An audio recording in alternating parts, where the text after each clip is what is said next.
I had never imagined that my 68th birthday would begin with an old key, tucked inside a sealed envelope. On it were only a few familiar handwritten words.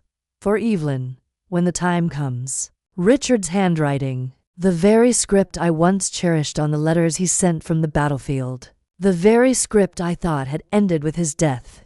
Tonight, the air is unusually cool. The moon hangs suspended in the sky, casting light on every vein of my hand as I stand before a tall, rusted iron gate, overgrown with dry vines. I reach out to touch it. The icy metal sends a shiver through me. Beyond the gate lies an abyss of darkness. Yet instinct whispers that within it is a story I was never allowed to touch. My hands tremble as I take the key. The old lock resists for a moment. Then with a sharp click, it echoes into the night. The gate swings open. The sound reverberates in my chest like a summons from the past. I stand still for a few seconds, heart racing, then draw in a deep breath. Before me, a narrow path unfolds. Along the way, rows of grapevines stretch in perfect lines, some withered and yellow, others still lush and green like a vineyard caught between two worlds, half abandoned, half tended. The steel wires fastening the branches remain taut, and here and there are fresh traces of pruning. This could not be a place entirely forgotten. Someone has been quietly caring for it. If you're watching this video, please like, subscribe, and let me know in the comments where you're listening from. I'd be so happy to connect with you. I walked on, the wind carrying the scent of soil and a faint tang of grapes, as though memories of my youth were rushing back. Richard once took me to visit vineyards in California, and he said, "You know, Evelyn, grapes are like people. At times they wither, at times they flourish, but if you prune them properly, they will come back to life, even stronger than before." Back then, I only laughed it off. Now, those words seemed to echo out of the night. A small house appeared at the end of the path. The tiled roof was faded, a few window frames broken, yet the surroundings were strangely tidy, as if an invisible hand had kept it from collapsing altogether. I placed my hand on the wooden doorknob, my heart pounding, and then light spilled out from below from the wine cellar. I nearly held my breath as I descended the stairs. Dim yellow bulbs hung low, not fully bright, yet enough to reveal rows upon rows of neatly aligned wooden barrels. No dust, no cobwebs. Everything bore the touch of care. I laid my hand on one barrel, cold and firm, yet it radiated life. In the corner of the cellar stood a small wooden table. On it rested a thick, sealed envelope, with the name Evelyn written in trembling strokes I recognized at once. My knees buckled. I sank to the floor, clutching the envelope in both hands. Tears streamed uncontrollably. "Richard, what had you been hiding from me all these years? Why wait until today, my 68th birthday, for me to stand alone in this cellar, facing your secret?" The silence was absolute, broken only by the echo of my heartbeat. In that moment, I realized tonight was not just a birthday. It was the beginning of a journey I had never thought I would take. I sat on the cold ground, hands trembling as they held the thick envelope. The cellar's yellow light flickered, as if testing my courage. My fingers traced each crease of the paper, the scent of old ink mingling with damp wood. Perhaps Richard had written this many years ago, yet only now did he allow me to touch it. I looked at the words on the envelope.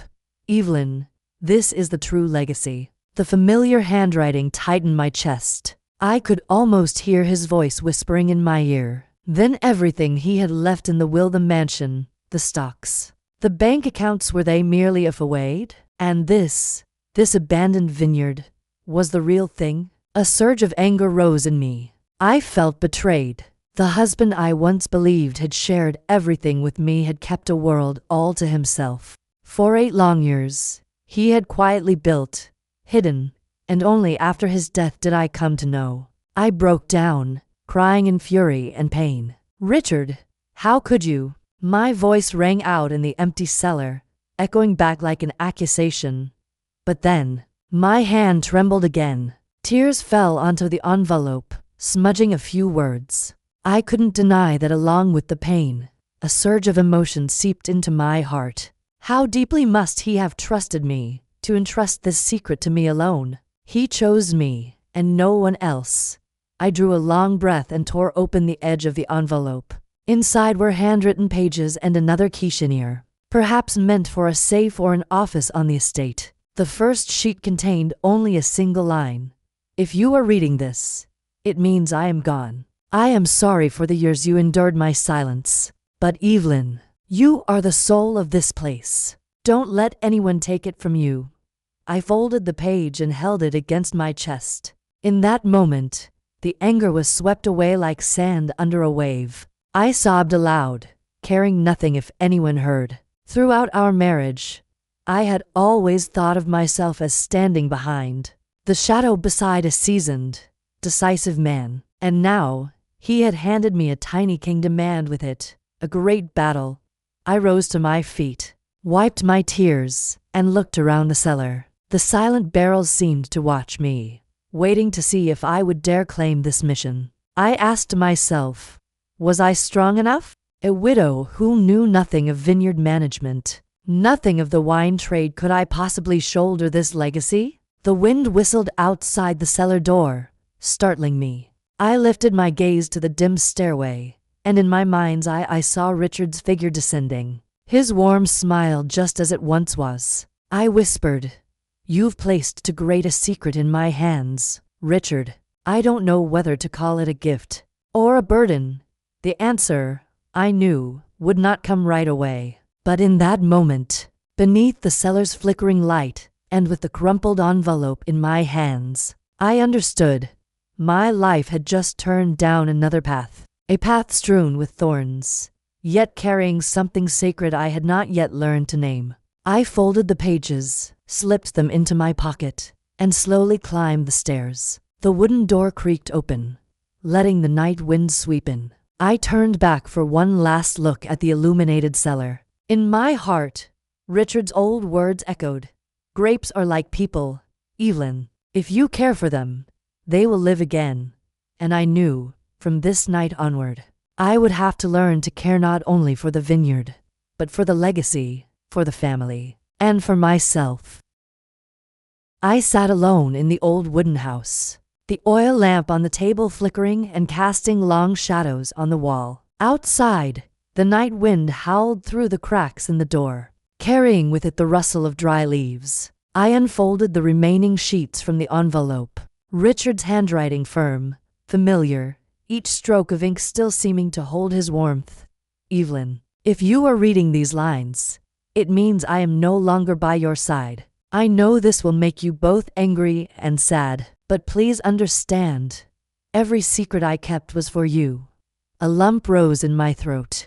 All those years, I often blamed him for his secrecy. When he left on trips without explanation, when he buried himself in financial files I wasn't allowed to see, I once thought perhaps he no longer needed me as his companion. But in truth, he had been preparing for something greater. 8 years ago, I founded Seaview Vine Trust and LLC under an anonymous name, because I knew David would try to seize it if everything were public. I couldn't let our son turn this place into a tool for display. Evelyn, I leave this to you, because you are the only one who understands its true value. I paused, tears dripping onto the page. Richard, always cautious to the extreme, he had even sought to protect me from our own son. The words in the letter felt both like an apology and a charge. I read on. This land once belonged to veterans and farmers who lost their footing after the war. I once promised them it would be restored one day. Seaview Vine is not just a vineyard. It is the revival of memory, a home for those who sacrificed and were forgotten by society. I clutched the page tightly, picturing Richard as he once was, a quiet veteran, often sitting silently for hours on the porch. He rarely spoke of the war, only sometimes, at night, letting slip scattered words. I saw them lose everything. Evelyn. Land, work, family. They came back with nothing. Back then, I could only sit in silence, holding his hand. Now, I finally understood how heavily he carried that promise. Inside the envelope were more documents. I pulled them out one by one. A valid wine production license with the red seal still intact. A long-term supply contract with the local cooperative. A compact yet detailed development plan. My mouth fell open. Richard had not only planted seeds. He had prepared an entire path for the vineyard to survive and prosper. I know you will feel it is unfair that the rest of the estate falls into David's hands. But Evelyn, that was a necessary choice. Our son needs a battlefield of his own, a place to learn the lesson of failure. And you have this place, the keeper of our soul. I believe that with your intuition and your heart, you will accomplish what even I could not finish. I let the page fall, my hands trembling. Me, a woman who had spent her whole life avoiding conflict, always standing in the background, now expected to carry this legacy. I felt both empowered and cornered at once. I remembered the late nights when Richard sat writing in his study, never letting anyone in. I often ignored it, assuming it was just work. Now, every line of ink was proof of his preparation. He had seen farther than I ever imagined, and I, now, had only two choices. Accept the challenge, or let it all slip into someone else's hands. I whispered, my voice breaking. Richard, you are so cruel, and yet so trusting. I don't know whether to hate you or thank you. Outside, the wind had softened. Through the window, I saw moonlight drape the vineyard like a silver veil. Suddenly, I no longer felt alone. Richard was still here, in every word, every contract, every vine standing silent under the night sky. I turned to the next folder. The smell of old paper mixed with cellar wood made my throat tighten. On the first page, bold print blurred my eyes. Successor trustee, Evelyn Carter. My name, clear, definitive. Not David. Not anyone else. My chest clenched. My hands shook so hard I had to set the file down on the wooden table to keep from dropping it. I read each line slowly, afraid I might misunderstand. All authority over Seaview Vine Trust and LLC would automatically transfer to me. Effective upon Richard's death. No room for ambiguity. No loopholes for dispute. I swallowed hard, then read on. On the next page, one clause was marked in striking red. No contest clause. A clause against litigation. Anyone in the family who contested the will or the trust would forfeit their inheritance. I sat frozen, stunned and overwhelmed. Richard, you had thought not only of the transfer of wealth, but of betrayal, greed, division itself. I whispered under my breath. You knew our son that well, Richard. You trusted me, but you didn't trust David? In the stillness of the wine cellar, my voice echoed like a harsh monologue. I felt my heart fracture. On one side was the pain being a mother forced to witness her son shut out of his own father's trust. On the other side was the weight of the faith Richard had placed upon me, faith heavy as the whole sky. I lowered myself onto the cold brick floor. The files lay open before me, the letters dancing under the yellow light. I suddenly remembered the days when Richard and I were young. He would often say, Evelyn, every battle needs a plan. Failing to prepare is preparing to fail. I used to shake my head and laugh, thinking he was too harsh, too cautious. But now I could no longer laugh. He had thought through every last detail, even guarding against the chance that his own son might turn away. My tears fell onto the paper, blurring the ink. I touched Richard's final signature, strong, decisive strokes, as if he had signed it only this morning. I closed my eyes and tried to imagine the moment he sat writing, alone in his study, the lamp casting its glow over his face, those deep eyes holding all his worries. I whispered, my voice breaking, oh, Richard, I never thought I would have to be the keeper of the flame. I was always the one standing behind.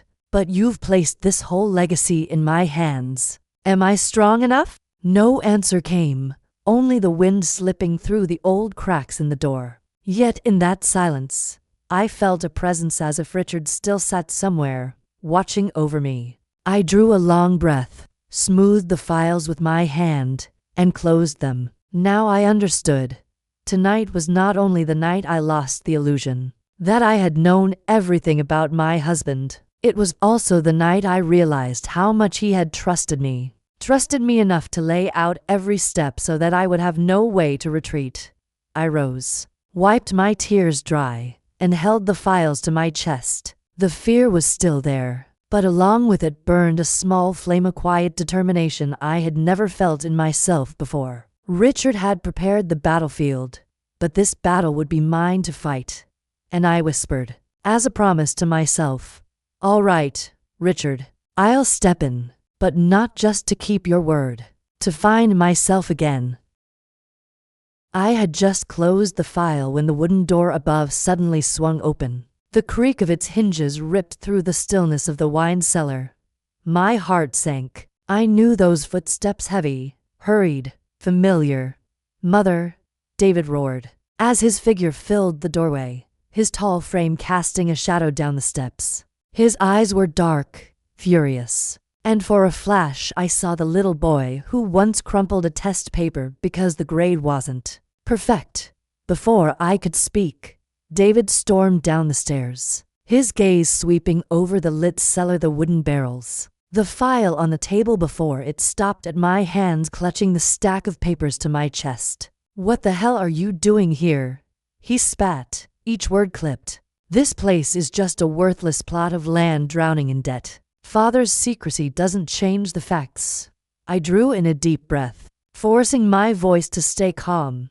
Over the years, I had learned one thing.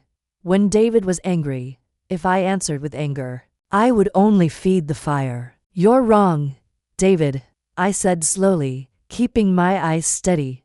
"Your father trusted me, and this vineyard is not as useless as you think."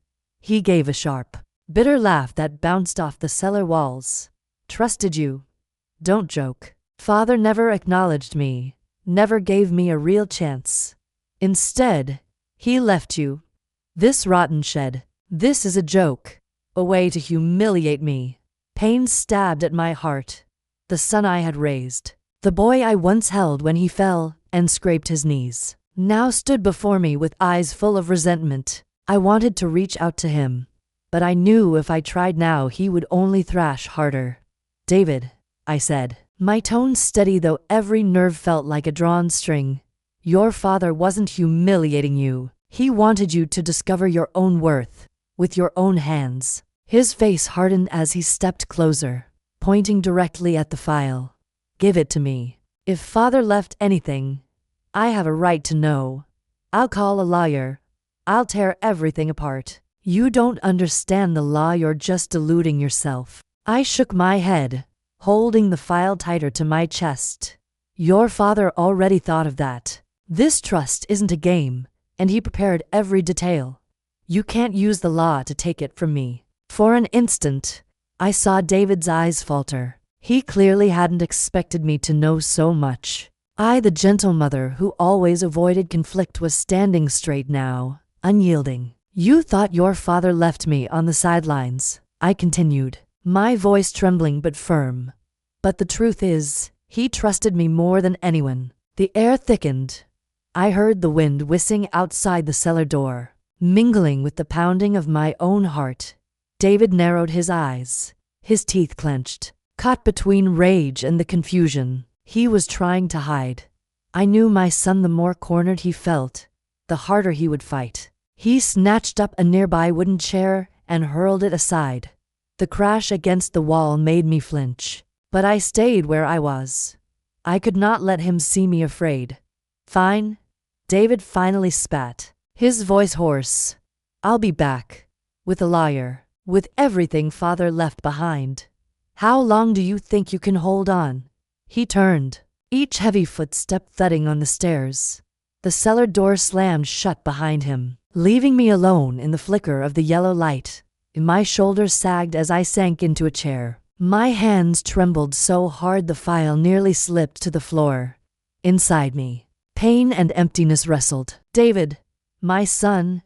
How had greed and resentment drowned out all the love that once was? I pressed a hand to my chest, trying to steady myself. A storm had just begun, and I, a 68-year-old woman unaccustomed to confrontation, now had to learn how to stand firm.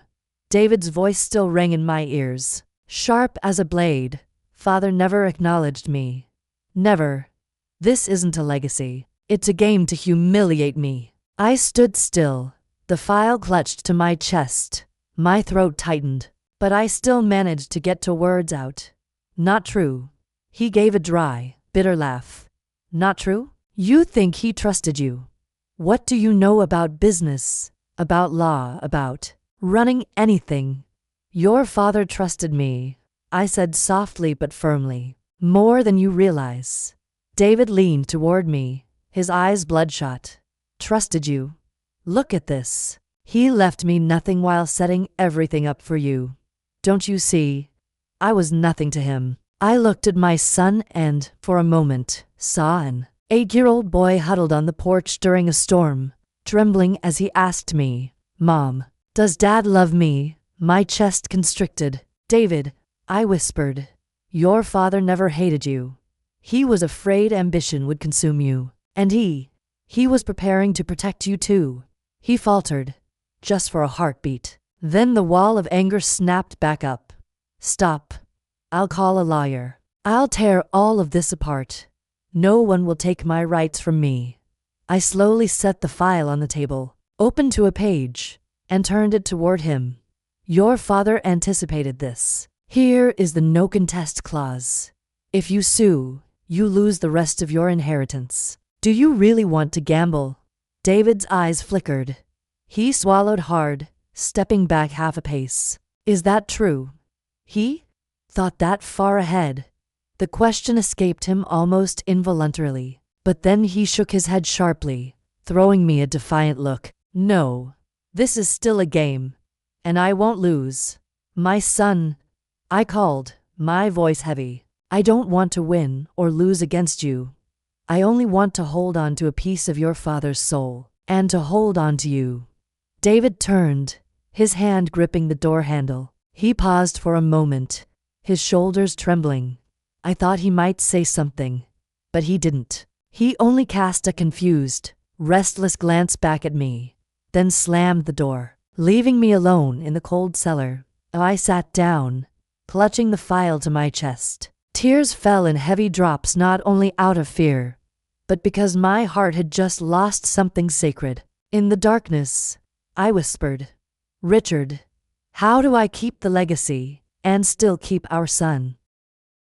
Some memories are like tiny thorns. You think you've forgotten them, but the slightest touch brings the sting back sharp and fresh. That night, after David stormed out, I sat alone in the cellar, and those memories surged back. The day we sat together to hear the lawyer read the will. Mr. Foster's office was so silent you could hear the clock tick each second. The air was heavy, steeped in the scent of polished wood and old paper. I sat across from my son, my hands clasped tight to keep from trembling. David leaned back comfortably in the leather chair, his gaze brimming with confidence, as though he were moments away from claiming the reward he had waited for all his life. Mr. Foster opened the thick folder, his voice steady but weighted like stone. According to the will of Mr. Richard Carter. I held my breath. Hearing his name felt like a tolling bell. The main Seaview estate, along with all investment assets, stocks,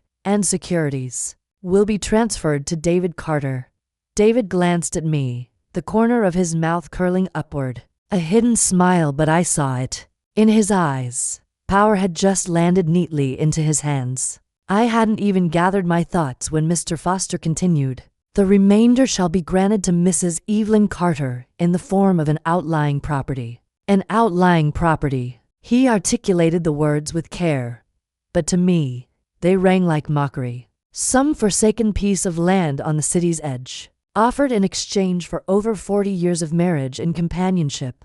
I sat frozen. Only one question rang through my mind. So after everything, this is where I stand. David let out a faint laugh. No sound, but I caught the twitch of his jaw. He didn't bother to hide his satisfaction. To him, the game was over. His father had chosen, and the loser was me. I turned to look at my son, and in that instant, I saw both arrogance and a desperate hunger for recognition swirling in his eyes. But arrogance had smothered everything else. "So that's it," I blurted, my voice nearly breaking. Foster looked up and gave a brief nod. "All terms are legally binding, Mrs. Carter. Irrevocable." His words fell like a door slamming shut. No way back. I remember walking out of the office that afternoon, the pale gold of the setting sun spilling across the pavement. I moved as if my feet weren't touching the ground, my heart hollow. David strode ahead, his face lit with a kind of frightening radiance. I had just lost my husband, my home, and, it seemed, even the son I had once believed was my solace. That memory, even now, is one of the deepest cuts. Yet it is also the key that explains everything Richard did behind our backs. He left David the wealth, and me a rusted gate. It looked like a joke, but it was, in fact, the true path. I can still see that moment, like the ground cracking open beneath me. I stood frozen, fingers gripping the handle of my purse until they went numb. More than 40 years of life together, so many nights waiting for Richard to come home. So many times standing quietly behind him in meetings, offering silent support. And now all I was left with was an outlying property. The words sounded like a mockery. David tilted his head, casting me a triumphant glance. He said nothing, but I could read every word in his slight smile. "Mother, you have nothing left." I wanted to ask Richard why. Why leave me sitting there, watching our son claim victory while I became the outsider? But Richard was gone. Mr. Foster was only the messenger. His voice flat as a gavel striking wood. "Please understand, Mrs. Carter. All provisions have been thoroughly prepared. Everything is legal, irrevocable." The room had been so cold I pulled my shawl tighter around my shoulders. I opened my mouth but no words came. My chest felt weighted, as though stones pressed down on it. I wanted to believe Richard couldn't have done this to me. But the black and white ink on paper left no room for denial. David straightened, tapping lightly on the arm of his chair, as if he had just secured a victory. I caught him glancing at me once more, a look mixed with pride and contempt. In that instant I didn't just see a 42-year-old man. I saw the little boy who once screamed when his father scolded him. "Why don't you ever praise me?" That boy now wore armor made of arrogance to hide an old wound. I wanted to reach out, to tell him, "You don't have to be this way." But the words stuck in my throat. At last, I stood. The leather chair gave a soft creak. The room seemed to shrink round me. The wooden door swung open, and the hallway light poured in so brightly I had to squint. I walked out without looking back. For a moment, I felt I had nothing at all, no home, no anchor, not even faith in the man I had loved. All I had were trembling hands and heavy steps, leaving the office like a shadow. Outside, the street was still bustling. People laughed, haggled, bought and sold, unaware that inside me was a room just torn apart. I stopped on the pavement, tried to take a deep breath, but the air felt dense, heavy. The sky was blue, but in my eyes it was only gray. That day, I thought I had lost everything. I never imagined that the very moment of breaking would be the first step of another journey, the journey Richard had mapped out long ago, in silence.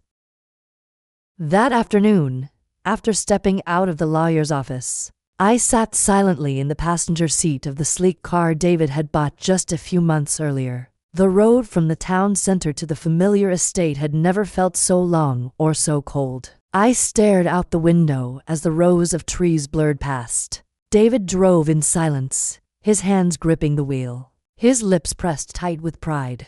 When the car stopped in front of the mansion gates, I thought I would walk in, as I always had, into the very house where I had lived my whole married life. But David opened the trunk, pulled my suitcase out, and set it on the front steps. "From now on," he said, his voice low and cold, like reading a verdict, "this is my house." I froze. A suitcase. My suitcase? He had prepared it already? "David," I called softly, my voice trembling. Can you really be this heartless? This is also my home. I've lived here with your father for 40 years.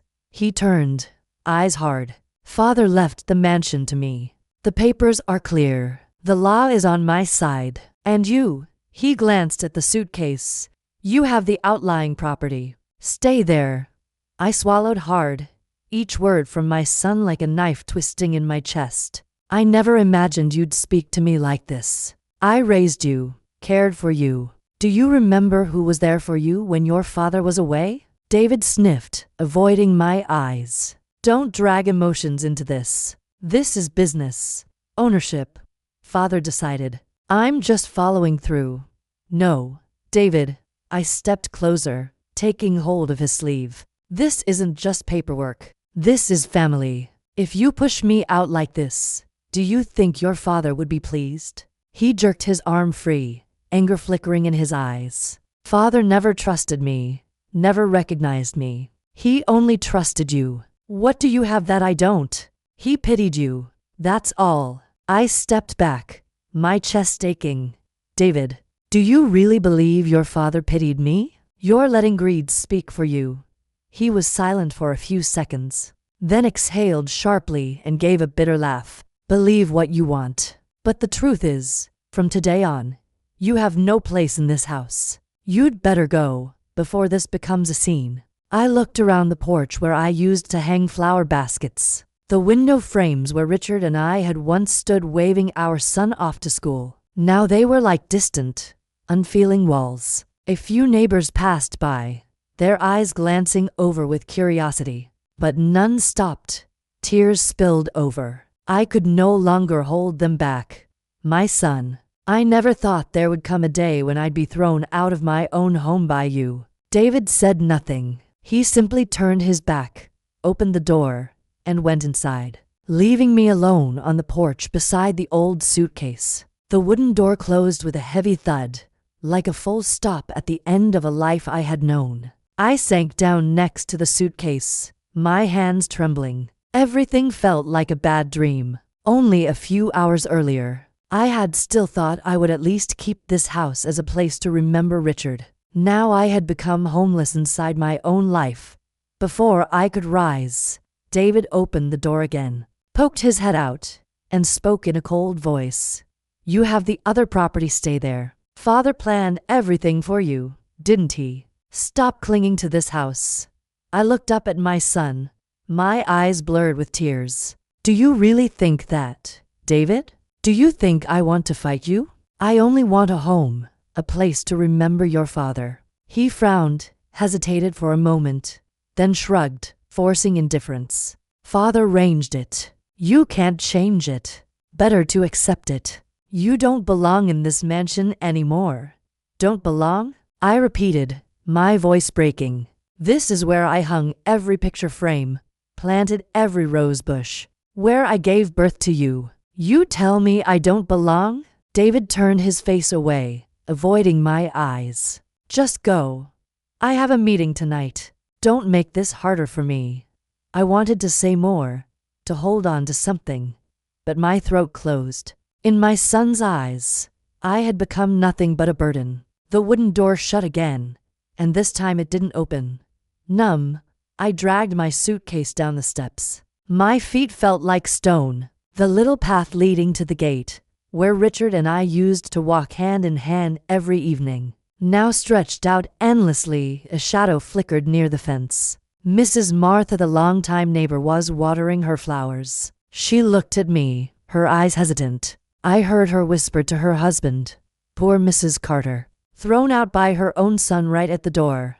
I tried to smile when I caught their eyes, but the smile shattered, hiding nothing. They didn't step closer, didn't ask a word. Only that silent look, wanting to avoid meddling in another family's affairs. That silence hurt more than any whisper.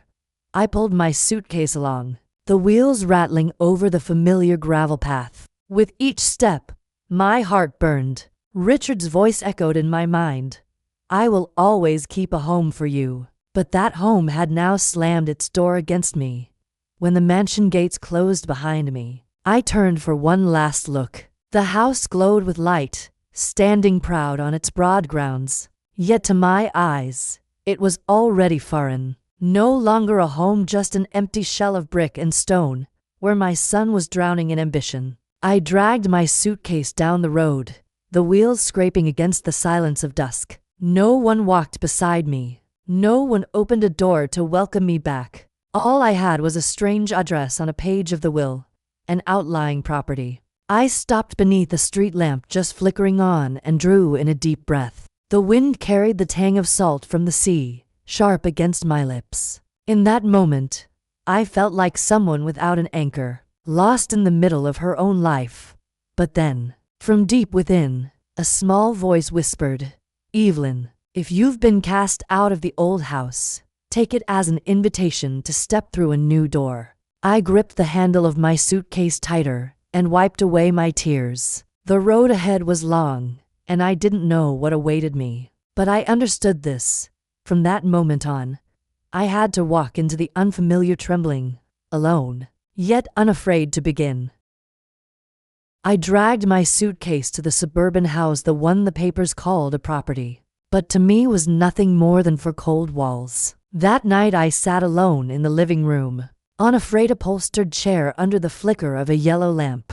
The ticking of the clock was so loud it felt like it was echoing inside my head. And as always, when loneliness overflowed, memories of Richard came rushing back. There were nights when he sat in his familiar armchair, a small glass of wine in his hand, eyes staring off into the porch. I would often ask, "What are you thinking about?"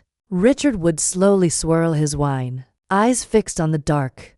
"I'm thinking of those who have no second chance. The comrades, the farmers, the veterans. They lost their land, their work, their families after the war. I stayed, but they didn't."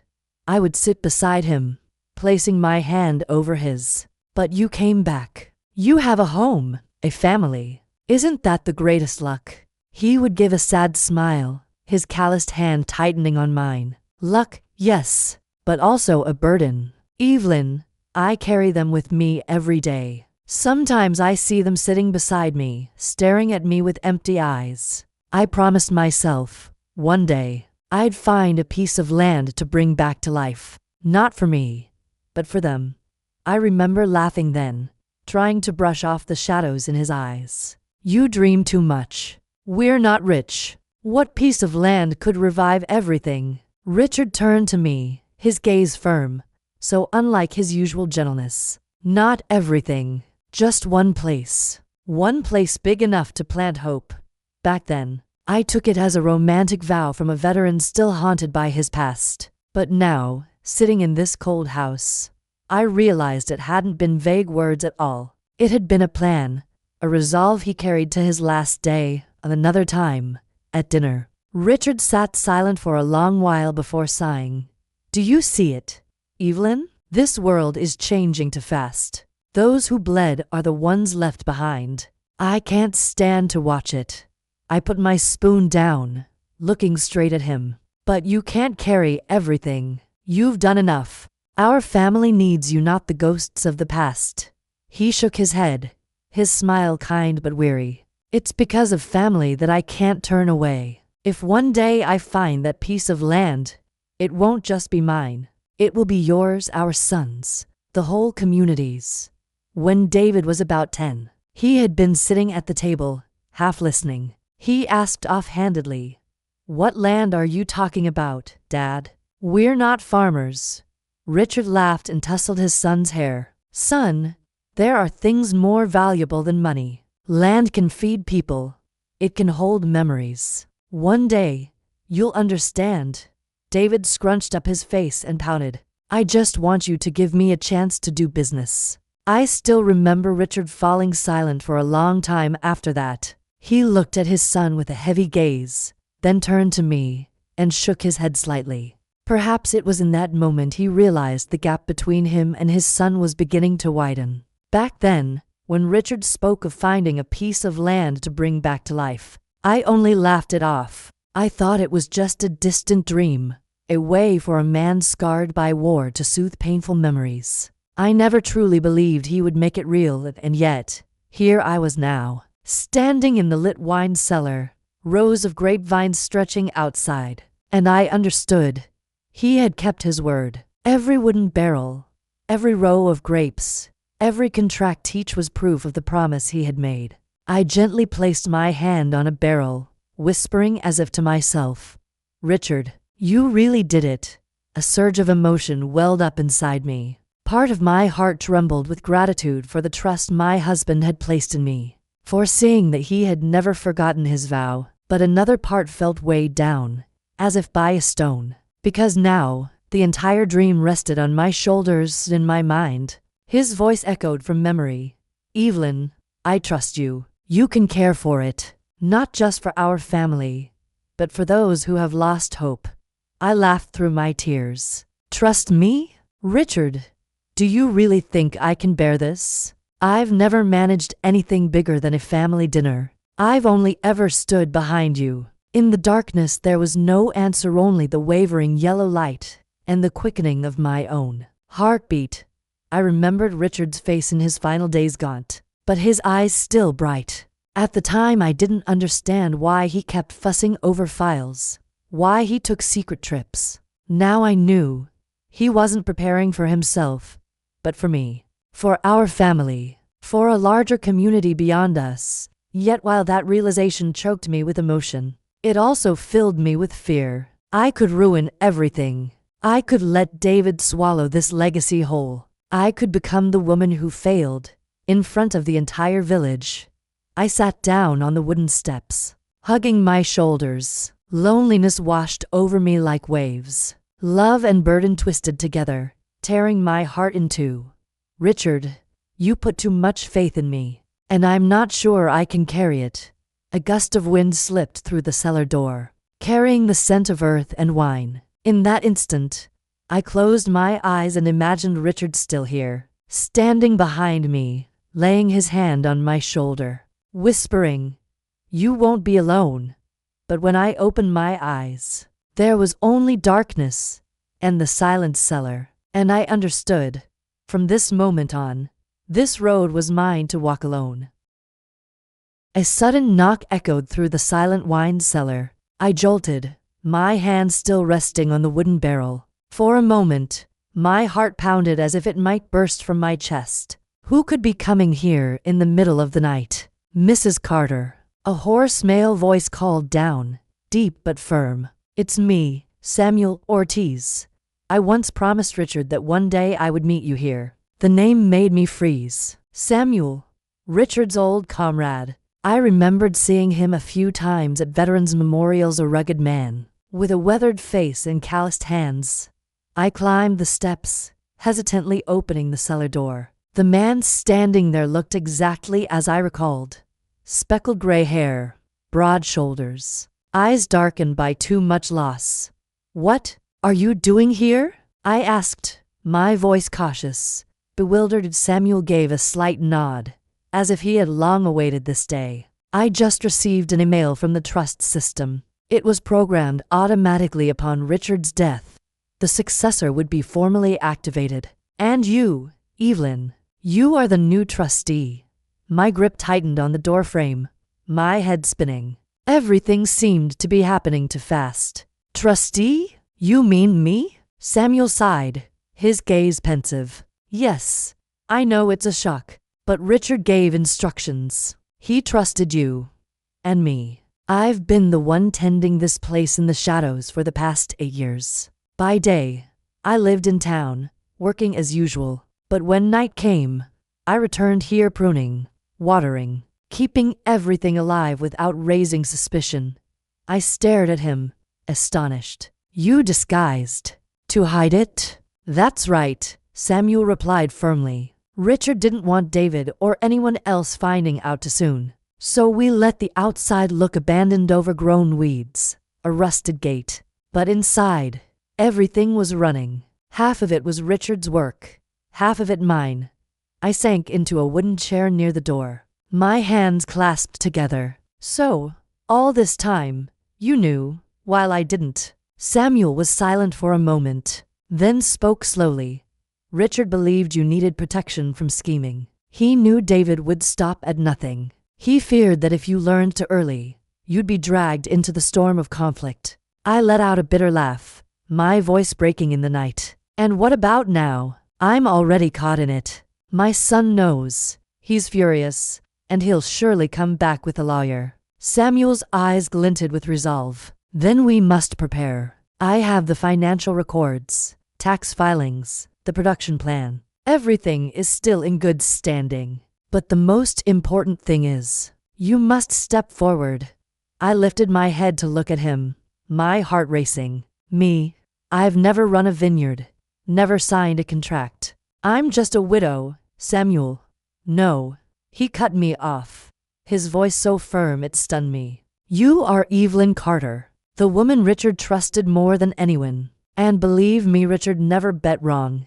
Samuel set a heavy leather bag on the table. He unlocked it and pulled out thick folders bound neatly with rubber bands. Papers stacked high, the smell of fresh ink and old wood mingling in the cellar air. These are the financial records of Seaview Vine Trust and LLC, he said, sliding the thickest file toward me. They include profit reports, operating expenses, and the production plan. And here, he pulled out another stack, tapping it for emphasis.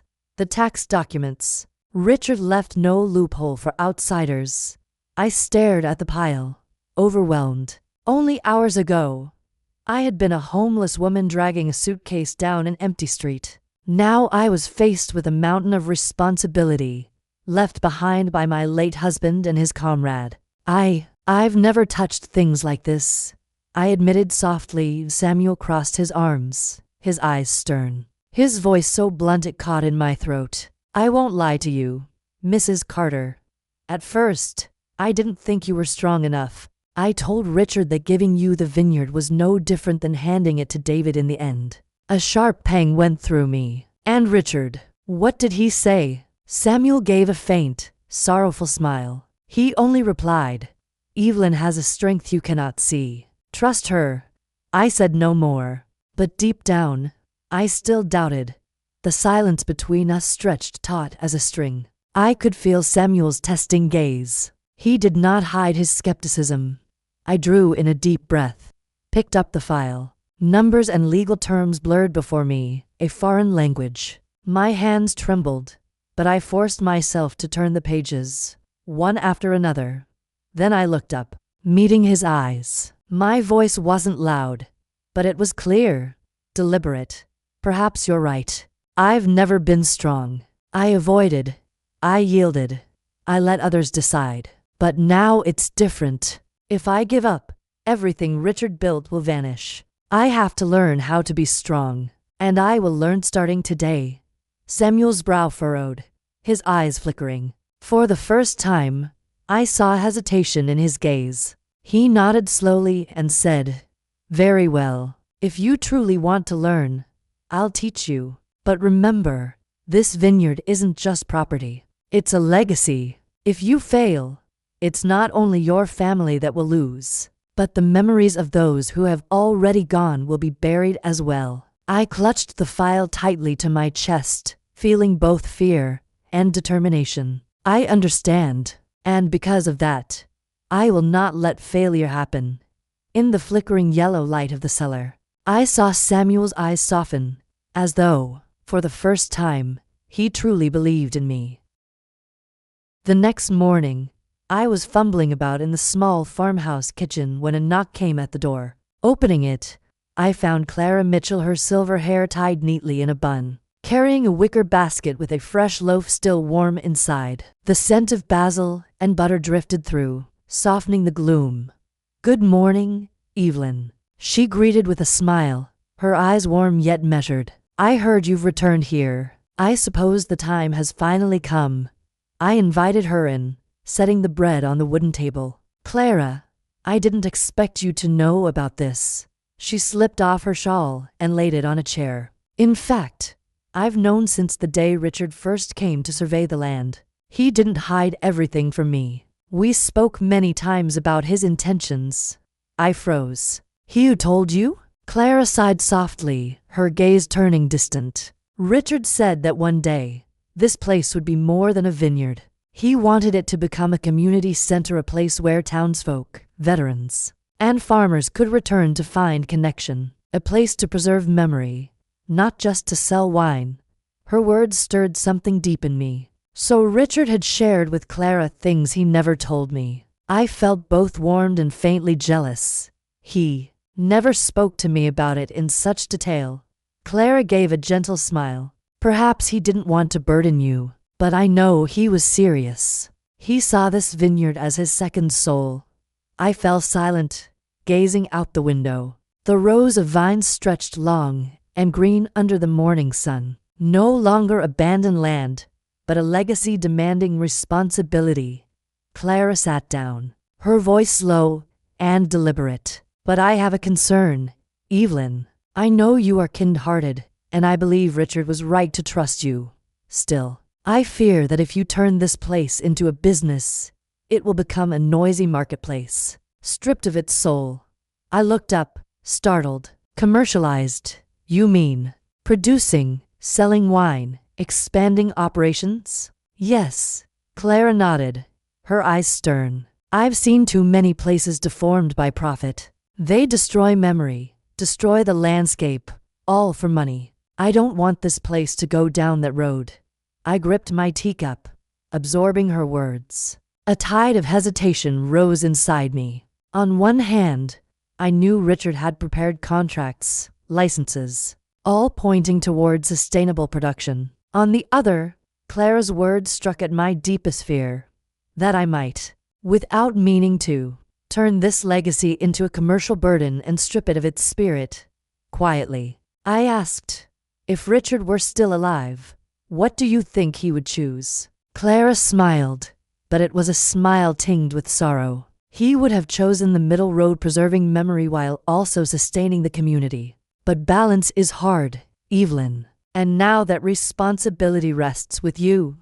I sat still for a long moment, my heart tangled in knots. Preserve the legacy untouched, or expand production to cover expenses. Both paths made sense. If I held only to memory, the vineyard might not survive. But if I chased profit, I would betray Richard's vision and the trust of those who believed in this place. I spoke. Hesitantly, Clara, do you think it's possible to do both? To preserve and expand? Richard signed supply contracts. Perhaps he hoped production could also provide income for the community. Clara frowned. Evelyn, you are kind and wise. I know that. But be careful. Profit has a way of consuming everything. I once saw a farm in the next town. They promised to preserve tradition, but in the end it became a noisy tourist spot, where memory was nothing but a label sold with tickets.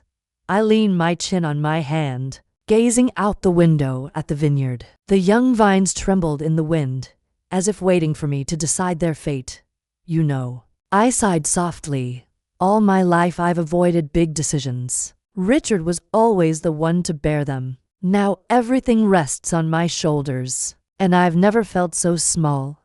Clara's tone softened, her hand resting gently on mine. Evelyn, sometimes the people who think themselves small are the ones who do the greatest things. But you must be clear about the path you choose. If not, you'll be swept up by someone else's ambition. Her words made me think of David. My son would surely try to turn this place into a tool for his pride. And I, if I wasn't decisive, would let it all slip into his hands. I looked at Clara and asked bluntly, if you were in my place, what would you choose? She was silent for a moment, then answered, slow but resolute, I would choose memory, because memory is the one thing money cannot buy back once it is lost. The room fell utterly quiet. I heard the ticking of the wall clock pressing against every beat of my heart. To preserve memory, or to pursue livelihood? The question gnawed at me. Clara stood, adjusting her shawl. I've said all I needed to. The rest is your decision. She moved toward the door, then paused, as if remembering something. Turning back, she placed an old notebook on the table. Its leather cover was worn, its pages yellowed, yet carefully kept. This is the history of the village, Clara said. I've written in it for decades stories, people, the lands that were lost. If you truly want to understand the soul of this place, read it. I touched the notebook, my throat tightening. Thank you, Clara. I will. Clara gave a fleeting smile, then walked away. The door closed, leaving me alone with the notebook and my unanswered dilemma. Outside, the wind rustled through the vines, carrying a sound like the whisper of the past. While I wrestled with the village history book Clara had left me, in the city David was facing a turning point of his own. He sat in a high-rise conference room, the glass windows reflecting the harsh midday sun. In front of him lay thick folders stamped in bold red. Environmental report. Failed. Mr. Carter. A middle-aged man across the table said tensely, "Your Riverside real estate project cannot proceed. The Ministry of Environment has refused the permit. If you push forward, you'll face lawsuits from the community." David clenched the pen in his hand, his face flushing. "These damned reports. It's just a piece of wasteland. Who cares what happens to it?" A female associate frowned. "The locals care, and the press loves a scandal. They've already contacted us. If we continue, the firm's reputation will collapse." The room fell silent. David threw the pen onto the table and shot to his feet. "Fine, scrap it. I'll find another project." He stormed out, striding down the long corridor. But when the elevator doors closed, his shoulders slumped. A major project had just collapsed, millions of dollars gone in smoke. That evening, in his luxury apartment, David called his personal lawyer. His voice was sharp. "I want you to re-examine Seaview Vine LLC. That vineyard. I suspect my father hid something there." "Seaview Vine?" The lawyer sounded surprised. "I thought it was just a useless plot." "No," David growled. "Dig deeper. Contracts, licenses, anything. I want to know if it's worth something." He didn't stop there. David also hired a private investigator. A thin, weary man entered his office with a slim folder. "I've reviewed the Seaview Vine property, Mr. Carter. The results are more surprising than you think."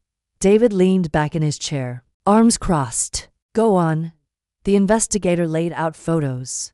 Rows of green vines, a maintained drip irrigation system, several wine barrels sealed with care. The vineyard was never abandoned. It's been quietly maintained for 8 years. Land reports show this region has strong potential for ecotourism and boutique wine. Some experts believe that with proper investment, it could become one of the state's top destinations. David's eyes gleamed. He snatched the folder, flipping rapidly through its pages. Land maps, growth charts, tourism evaluations, all pointed to one truth. His father had hidden a diamond in the rough. "Father," he muttered, his voice a mix of anger and astonishment. "You kept this from me for 8 years, and now you've left it to Mother?" He sprang up, pacing the room. In his mind, the vineyard was no longer useless land. It was a chance to recover his losses, to prove to the world that he was the rightful heir. Turning to his lawyer and the investigator, David's voice was resolute. "I will take it back, at any cost." He dropped into his chair again, the folder clutched tightly in his hands. Every page cut into his pride like a blade. 8 years. For 8 years, his father had been secretly building a small empire, and never once had he let his son in. "Father kept this from me for 8 years. David whispered, his voice hoarse, his eyes bloodshot, "and left it to Mother." A cruel joke. The lawyer across from him spoke cautiously. "Mr. Carter, I must remind you that the trust your father set up is extremely tight. From what I've skimmed, it will be very difficult to overturn." David gave a bitter laugh, tinged with fury. "Nothing is impossible. I won't sit by while my mother plays vineyard heiress, while my reputation is being torn apart out there." He slammed his palm onto the table. "Draft me a demand letter. I want my mother to know either she hands it over, or she prepares for court." The lawyer frowned slightly. "And if she invokes the no contest clause? You could lose more than you gain." David's voice was a growl. "Don't scare me. My mother doesn't have the guts to drag her own son into court." I bet she'll give in. The detective cut in, his tone cold.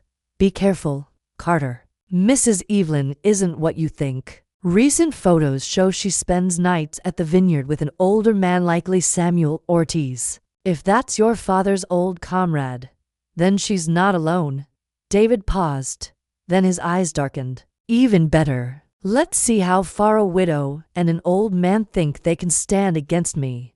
The next day, in a lawyer's office in town, Evelyn received a thick sealed envelope from the city. Inside was a demand letter, its bold print screaming, "Demand for MRS. Evelyn Carter to transfer full management rights of Seaview Vine LLC to David Carter." I remember opening that letter, my hands trembling violently, my vision swimming with rage and pain. My son, the child I had raised with all my heart, had now officially turned his mother into an opponent. I sat in silence, listening to the wind howl through the old window frame, my chest tightening. Before me flashed the image of young David, hunched over his schoolwork under the lamp, yearning for my praise. And now, he had sent me a legal threat.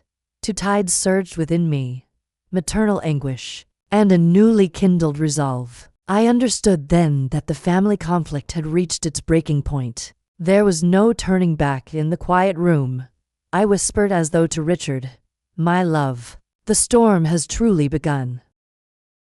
That afternoon, as Samuel and I were checking the newly tied rows of vines, the roar of a car engine thundered up the drive. I turned and saw David's sleek sedan slide to a halt, its tires grinding the gravel with a shriek. He stepped out, suit pressed sharp, dark glasses covering half his face, a thick folder clutched in his hand. His eyes glinted with a cold light that made my heart sink. "Here." David slammed the folder onto the wooden table on the porch, his voice hard and clipped. "The official lawsuit. You really think you can keep this vineyard? See you in court." I drew in a long breath, feeling the tremor in my hands but forcing my voice steady. I picked up the folder, flipped through a few pages, then set it back down. "Go ahead and try. The no contest clause will cut you out of every other inheritance. Are you certain you want to gamble your future?" David froze, his eyes darkening, then gave a sharp, bitter laugh. "Who are you trying to scare? I told you before, you don't understand the law. This is my game." Samuel emerged from the cellar, his calloused hands still sticky with sap. Wiping them on an old rag, he spoke in a gravelly but steely voice. "You're wrong, David. Your father didn't just leave a trust and an LLC. He left full medical records, competency videos, notarized witness signatures. There are no loopholes." David swung toward him, fury blazing. "And who do you think you are, barging into my family's affairs?" Samuel stood tall, his broad frame like a wall, his gaze unwavering. "I am your father's comrade. I promised him I would protect this vineyard, and I will, even if it means standing against you." The air thickened. I saw the veins rise at David's temple, his teeth clenched, eyes burning with rage.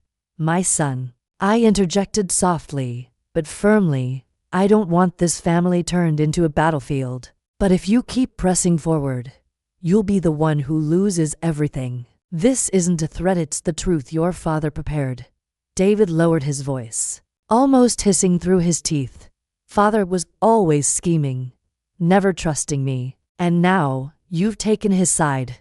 I clenched my fists, my heartbeat pounding. "No, I've taken the side of truth. And if you're wise, you'll learn to accept it." For a brief moment, David faltered.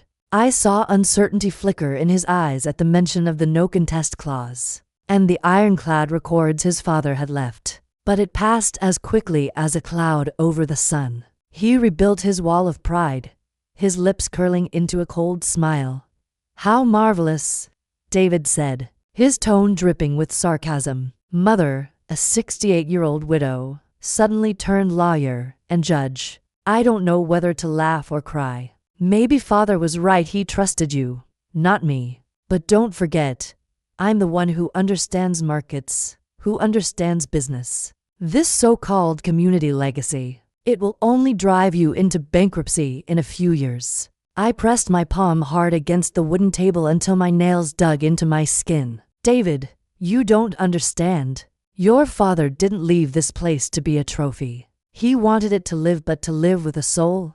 David gave a dry laugh, then leaned close, whispering bitterly, "You will fail, and when you fail, I'll be there to pick up everything." The sound of footsteps on the gravel made us both turn. Clara Mitchell was walking into the courtyard, carrying a basket of wildflowers. She stood still for a moment, taking in the tension, then sighed. "David." Her voice was low but firm. "Ambition is swallowing you whole, Evelyn's son. I've seen this in many people, but to watch it happen inside your family, it breaks my heart." David shot her an irritable glance. "Mrs. Mitchell, this is private. You have no right to interfere." Clara didn't flinch. "I'm a neighbor. I'm someone who listened to Richard speak of his dream for this place. And I'm someone who sees how ambition is tearing a son apart.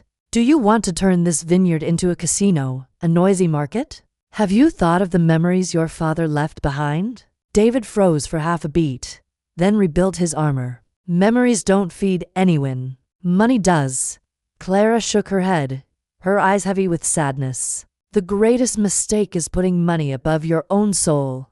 I sat there, hearing every word, my heart tightening. On one side, a friend embodying the community's memory. On the other, my only son lost in the shadows of his own hunger. David turned away, snatched up his folder, his voice hissing through clenched teeth. "I'll be back. And next time, Mother, you won't have it this easy." He strode to his car, the door slamming, echoing across the yard. Clara set her basket of flowers on the table and turned to me. "Evelyn, you know you've chosen the hardest road, don't you?" I nodded, fighting back tears. "I know, Clara, but I won't back down. No matter how painful, I'll hold on to what Richard left, not just for me, but for David too. If one day he finally opens his eyes." Clara squeezed my hand gently, her gaze softening. In that moment, despite the ache, I felt a spark of resolve within me stronger than ever before. I knew the battle ahead wouldn't be short, but I was ready. The next day, I brought the entire stack of files Richard had left me to a small law office in the center of town. The old red brick building bore a faded sign, "Mason and Partners," but inside it was neat and bright. Mr. Mason, a local lawyer with salt and pepper hair and a calm bearing, came out to shake my hand. "I've heard a little of your situation, Mrs. Carter," he said, his eyes both sympathetic and grave. "If you'd like, I'll go through everything to make sure your son or anyone else cannot overturn it." I set the thick pile of papers on his desk. "Please, I need to be certain. I don't want to fight my son, but if he takes me to court, I must have the truth on my side." He nodded and began opening the folders. The steady rustle of pages filled the room while I sat with my heart pounding, as though awaiting a verdict. An hour passed. At last, Mr. Mason looked up, pushing his glasses higher on his nose. "I must say, Richard Carter prepared everything with exceptional care. This trust and LLC are airtight. The assets were transferred to you legally, with every protective clause in place." I exhaled shakily, though unease still lingered. "And what if David claims his father wasn't of sound mind?" Mr. Mason slid forward a slimmer file. "This is the part that surprised me. Richard left medical certifications from 3 different doctors, all confirming he was fully competent when establishing the trust. There's also a video recording of him stating his wishes clearly, signing in front of witnesses, strong enough for any court to uphold." I stared at the small USB drive on the desk, holding the video. In my mind, I saw Richard sitting before the camera, his eyes firm yet warm, speaking the words he had kept hidden. He thought that far ahead. I whispered, tears rising. He even foresaw the possibility of his own son turning against him. Mr. Mason nodded. "Frankly, Mrs. Carter, I've rarely seen a trust this watertight. Your son may send threats, but if it goes to trial, he will lose." I sat in silence, my heart both relieved and heavy. Lose. But then he'll only hate me more. Mr. Mason leaned back in his chair, his voice lowering. That's true. The law can protect the estate, but it cannot protect family bonds. That, Mrs. Carter, only you can decide. I clutched the stack of files, staring at the little USB as if it contained Richard's very soul. I knew I held a weapon, but I also knew that every time I used the law, the gap between David and me would widen. I sat there a long while, my eyes fixed on that tiny drive. I pictured bringing the video into court, hearing his voice play back clearly, proving everything was lawful. Part of me longed for that to end this battle swiftly, to crush David's arrogance at once. But then another part rose up, louder than the rest. It was the voice of a mother. Can I countersue him? I asked, my voice low. Mason nodded firmly. Absolutely. With this documentation, not only would you win, you could also cause David to forfeit the remainder of his inheritance. This is a chessboard Richard set up with no room for a counterstrike. I bit my lip. My heart clenched. If I do that, I will bury my son. Mr. Mason tilted his head, his expression softening. I'm a lawyer. I'm simply telling you the surest legal route. But I'm also a father, and I know some victories leave wounds that never heal. I closed my eyes, remembering David's small face, tiny hands gripping mine during a storm, trembling as he asked, Mom, does Dad love me? That child still lived inside the ambitious man before me. He was only hidden beneath pride and an unhealed hunger for recognition. I opened my eyes, my voice steady. I will not use the courts to defeat my son. I cannot bear to see him destroyed over a lawsuit.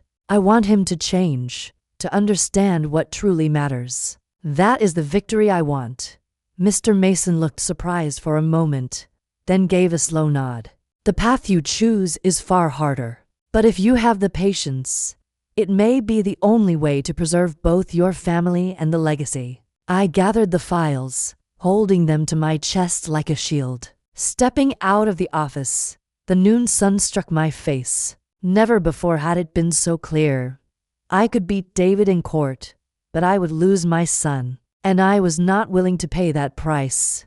I whispered, as if speaking to Richard watching from afar, My love, I will not only protect the vineyard, I will protect our son too in a way the law cannot. News of David flooded the papers like a media storm. Financial journals blared headlines. Young Carter heir in freefall, ambition beyond his reach. Television channels replayed clips of him leaving corporate buildings with a tense face, their anchors delivering biting commentary on the arrogance of the new money elite. I sat in the farmhouse kitchen, the morning paper spread before me, my heart heavy as stone, every line cut like a knife. Riverside project cancelled over environmental violations. Investors flee. Company shares plummet. I knew David's pride, and I knew how each headline must be shredding my son's self-respect. That evening, I received a call from Linda, David's assistant. Her voice was hurried, uncertain. Mrs. Carter, I don't know if I should say this, but David's fiancé has left him, she said. She couldn't stay with someone who had lost face before society. I froze, as if someone had clenched a fist around my heart. No matter how angry I was at my son, I was still his mother. I could feel no joy in hearing he had been abandoned in his weakest hour. The days grew worse. A bank notice arrived to foreclose on the mansion. The house that once made David hold his head high was now a burden. I saw him standing at the gate, watching movers carry out the luxurious furniture piece by piece. With each item gone, it was as though another shard of his pride was breaking. Mr. Carter, a bank officer said flatly, you have 2 weeks to clear the premises. After that, the property will be sealed. David said nothing. He only stood there, fists clenched, his face ashen. From a distance, my chest ached. He was no longer the powerful man who had once confronted me at the vineyard, but a son stripped of everything. That evening, Linda came to me. She sank into a chair, her voice trembling. He won't eat, won't sleep. He spends the days drinking. I've tried, but no one can pull him out of this pit. You're the only one who can." I went silent. Part of me wanted to let go, to let David bear his consequences, to let him see where blind ambition led. But how could a mother turn away when her son was crumbling? That night, I drove away from the vineyard toward the city. In my mind echoed an image of little David, sitting on the steps, crying when his kite string snapped. I had pulled him into my arms then, whispering, "It's all right, son. Mommy's here." And now, though he was grown, though he had once thrown me out of my home, my heart still urged, "I'm here." I found David on a cold, windy night, the moonlight pouring over endless rows of vines. He was sitting on the ground in the path, an empty bottle rolling at his side, his shirt wrinkled, buttons undone. His face was flushed with drink, hair disheveled, his eyes vacant. I froze for a moment, my heart sinking. My son, the one who used to stride into boardrooms with such certainty, now looked like a lost child. He tilted his head back, swirling the bottle in his hand, a bitter smile twisting his lips. "Dad never believed in me.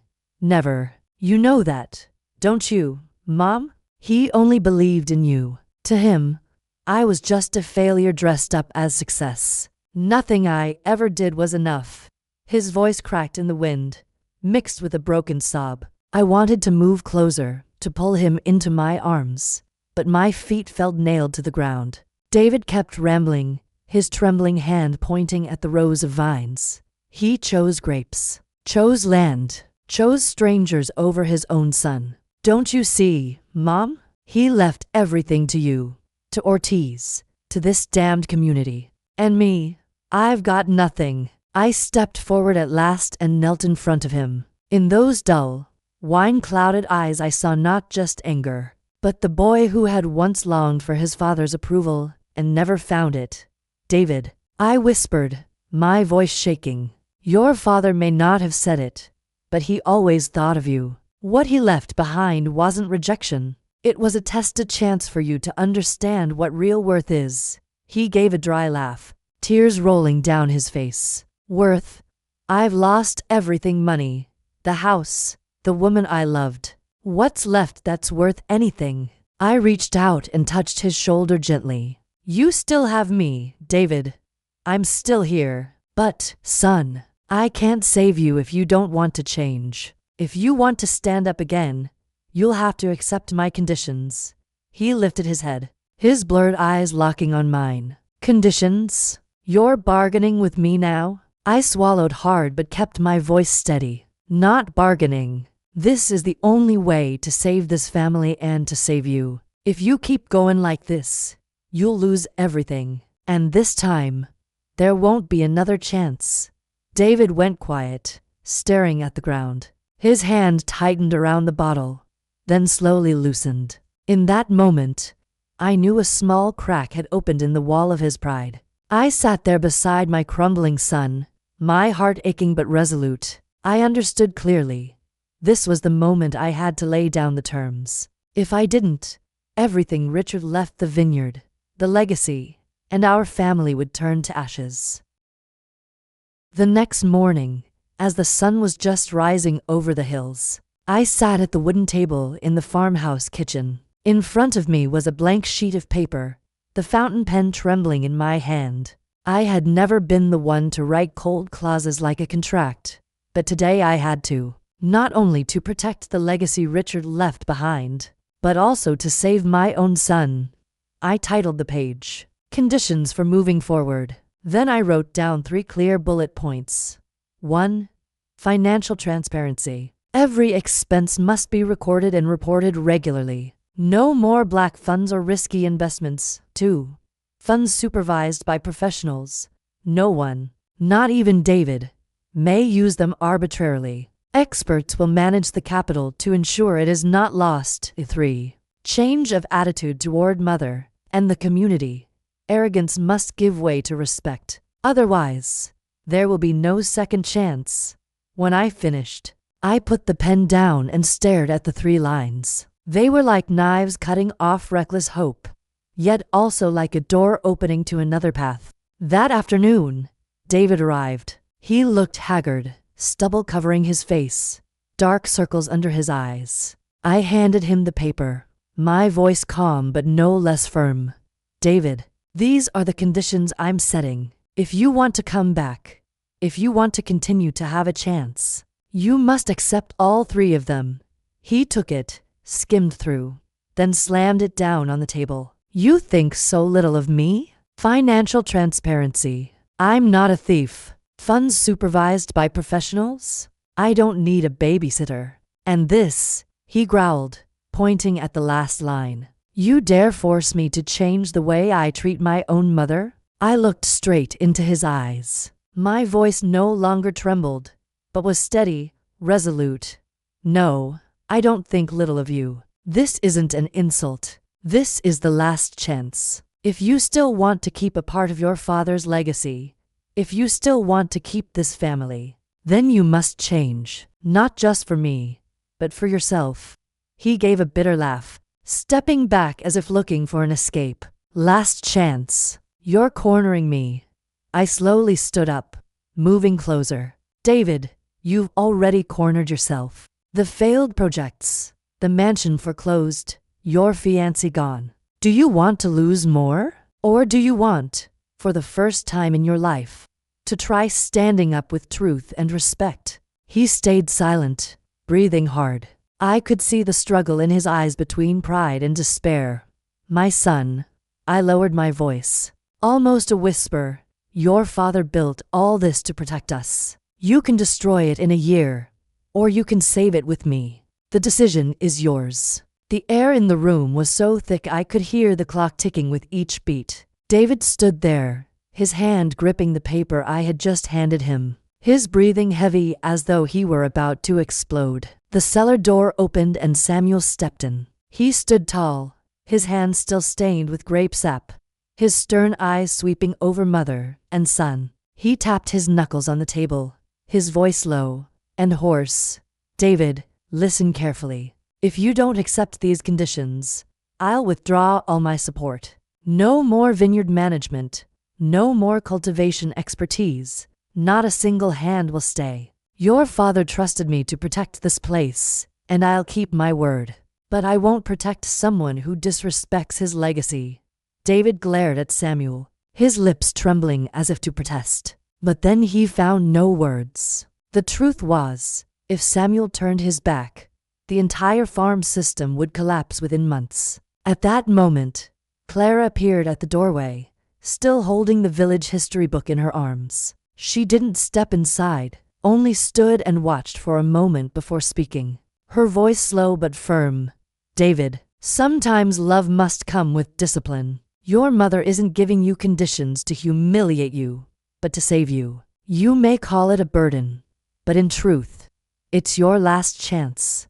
David turned to her, looking as if he wanted to fight back, but her eyes were too steady, too direct, and he couldn't speak. He bowed his head, his trembling hands clutching the paper. Silence stretched on, and then suddenly, a tear rolled down his cheek. Then another. I saw the child he once was in my son, the child who feared being left behind, who longed for a word of recognition. I wanted to rush to hold him, but I stayed where I was. This was not the time to comfort him. This was the moment for him to realize that the only path left was to change. David raised his hand to cover his face, his shoulders trembling. No more arguments, no more proud retorts. Only silence and tears falling to the ground, soaking into the scent of grapes in the wind. I spoke slowly, my voice gentle but firm. My son, I will not abandon you, but I will not let you destroy everything either. This is the threshold, David. Step across it, before it's too late. David didn't nod that very day, but the next morning he appeared at the farmhouse door, his face haggard. He laid the signed paper of conditions on the table without a word. I didn't cheer, nor did I breathe a sigh of relief. I knew this was only the first step. Yet inside me, a small seed of hope had been planted. According to the agreement, David had to attend therapy. On the first day, he sat in the counseling room, arms tightly crossed, eyes staring out the window, clearly reluctant. The elderly doctor, a retired veteran, patiently asked, "Mr. Carter, why do you think your father never acknowledged you?" David gave a hollow laugh. "Because that's the truth. He handed everything to my mother, to some damned vineyard, not to me." The doctor didn't argue. He only nodded, then pulled out an old file. "Do you know Richard Carter once joined veteran support groups? He often spoke about his regret concerning his son. I heard him say with my own ears, 'I fear I never knew how to show love. I only hope one day my son understands that I trusted him, even if I seldom said it out loud.'" David flinched, his eyes wavering. For a moment, the armor of pride seemed to crack. A week later, Samuel took David to a veterans group meeting. The small room in the local hall was filled with aged faces, etched deep with wrinkles, but eyes still alight. They spoke of battlefields, of fallen friends, of farmers who lost their land after returning. One man stood, his hands trembling as he held up an old photograph. "Richard once sat beside me, saying one day he'd buy back a piece of land to grow grapes. Not to get rich, but to give us a place to come home to. And he did it. Young man, your father never forgot you. He mentioned you in every meeting." David sat motionless, his eyes glistening. He tried to swallow, but his throat tightened. Perhaps it was the first time he had truly heard his father's story, not from lawyers, not from documents, but from those who had lived and bled beside him. The next day, Samuel took David out to the vineyard. He handed him a pair of pruning shears, his calloused hand pressing on David's shoulder. "Talking is easy, but if you want to understand the value of this land, you have to touch it. Start now." David frowned at the tangled vines. I've never done manual work like this." Samuel gave a rough chuckle. "Then learn. Cut the right spot, tie it firm. This land doesn't need a man at a desk. It needs sweat." David tried cutting a branch, clumsy enough that the blade nicked his hand.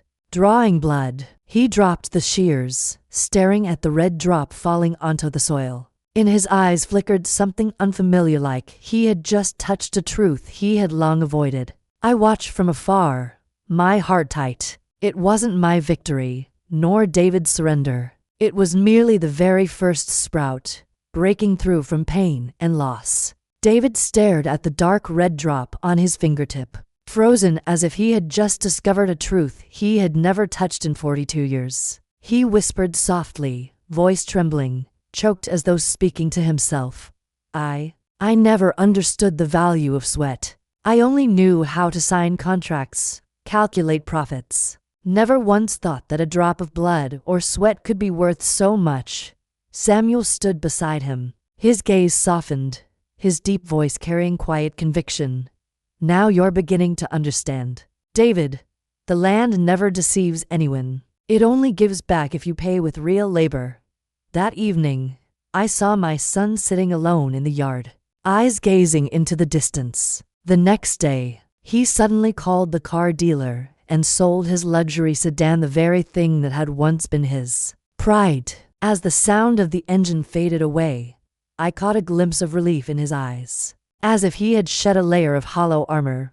A few days later, David held a short meeting with his former associates and the local press. I quietly stood at the back of the room, listening as my son spoke words I had never imagined would come from his mouth. I was wrong. His voice rang out, firm yet trembling. I let ambition and pride cloud my judgment. I apologized to the investors who trusted me, to the community for my reckless projects. From today, I officially withdraw from all former ventures to focus on rebuilding from the ground up, on a foundation of honesty and transparency. The room fell silent. Then a few claps broke out, at first scattered, then gradually swelling into applause. I saw David bow his head slightly, his shoulders shaking not from shame, but from release. That night, when he returned to the vineyard, he sat beside me under the trellis. Moonlight washed over his face, still marked with fatigue, but his eyes shone brighter than ever. "Mother," he said softly, his voice fragile as if afraid it would vanish in the wind. I don't know how far I can go, but for the first time, I feel I want to try, truly want to try. I want to do something right. I looked deep into my son's eyes, and for the first time in years, I no longer saw the shadow of arrogance or anger, but a faint light, fragile, yet genuine. I smiled gently, resting my hand on his shoulder. That's all I need to see, David. Just one ray of hope is enough for me to believe the seed has been planted. And in that quiet night, I knew a new season was beginning, not only for the vineyard, but also for my son. A year passed so quickly I could hardly believe it. The young vines that once trembled in the wind now blanketed the hillside in green, heavy clusters of grapes glistening under the morning sun. That morning, the vineyard buzzed with laughter and chatter. Villagers, veterans, and young families all gathered here for the very first harvest festival. I stood in the vineyard, a wicker basket in my hand. The sweet fragrance of ripe grapes filled the air, mingling with the snip of shears and the sound of footsteps pressing into the soil. Everyone was busy, yet their faces glowed with joy. I lifted my gaze toward the distance where, just a year ago, I had stood in despair, convinced I would never have the strength to preserve this legacy. And now, I was living inside the moment Richard had once dreamed of. By noon, everyone gathered beneath the great wooden porch. A long table draped in white cloth overflowed with bread, cheese, fruit, and of course, wine. I raised my glass, filled with the very first vintage under the label we had chosen together, Vines and Veterans. The label bore the engraving of an old hand and a young hand clasped tightly over a trellis of vines, a symbol of the bond between generations, between past and present. Please, everyone, I began, my voice trembling slightly but clear. This wine is not only the fruit of soil and sweat, it is proof that memory can live again, and hope can be sown. Applause broke out, mingled with cheers. I brought the glass to my lips, the sweetness laced with bitterness spread across my tongue, as though the hardships and perseverance of the entire year had been distilled into every drop. When I set the glass down, I turned to my side. David was there, no longer in a polished suit, no longer with that arrogant gleam in his eyes. Instead, he wore a simple shirt with sleeves rolled up, hair tousled from working alongside everyone that morning. He looked at me and gave a small nod, his eyes glimmering with gratitude. I don't know how to say it enough, he whispered, just for me to hear. But I want you to know, I'm grateful, because you never left me behind, even when I turned away so many times. I squeezed his hand gently, a tearful smile on my lips. David, I never wanted to defeat you. I only wanted you to find yourself. He bowed his head, his shoulders trembling. In the golden sunlight, I no longer saw a man chasing hollow glories, but someone learning to stand steady with truth and gratitude all around. The sound of laughter and chatter continued to echo. Children darted between the vines. Veterans sat reminiscing about old times. Clara carefully recorded each moment into her history book, while Samuel stood by the fence, a quiet smile softening his rugged face. And I, in the midst of it all, felt it clearly. A new season had truly begun. Music rose from a corner of the yard, the strumming of a guitar by an old veteran blending with the simple voices of the villagers. The song was not ornate, just an old tune about homeland and harvests. But gradually the whole community joined in, their voices intertwined, rising and falling, spreading across the air like an embrace that wrapped around every soul present. Clara stood near the banquet table, her hands trembling yet steady as she clutched the history book. She closed her eyes, lips moving along with the verses. On her face was not just a smile, but deep contentment. The memories she had guarded for decades were now alive again in the community. Samuel stood with arms crossed by the vineyard, his sun-worn face glowing with pride. When David passed by and bowed in greeting, he only nodded lightly, but in that nod lay the recognition David had craved his entire life. I sat quietly for a moment, gazing at all the faces around me, the laughter, the singing, the children's playful cries. And in that instant, I saw Richard, not in flesh and bone, but in every glance, every hand, every heavy cluster of grapes. He was present in the soul of this place. I closed my eyes, whispering softly, as if only for him to hear.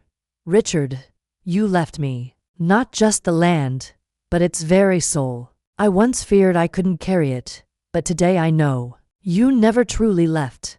A gentle breeze stirred, rustling the leaves as if in reply. I looked up, smiling through tears.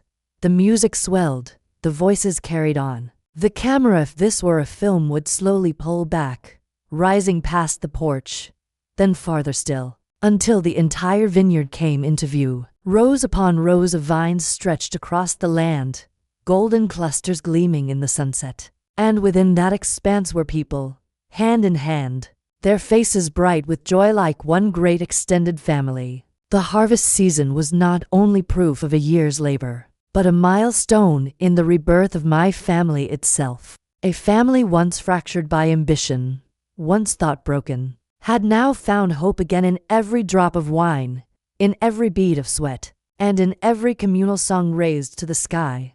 And somewhere, I believe, Richard was smiling. My dear friends, if this story has touched your heart, I invite you to leave a comment and share your thoughts or your own experiences. And don't forget to subscribe, so we can continue to listen, to tell, and to live through stories together, stories that may be yours, or perhaps someone you once knew.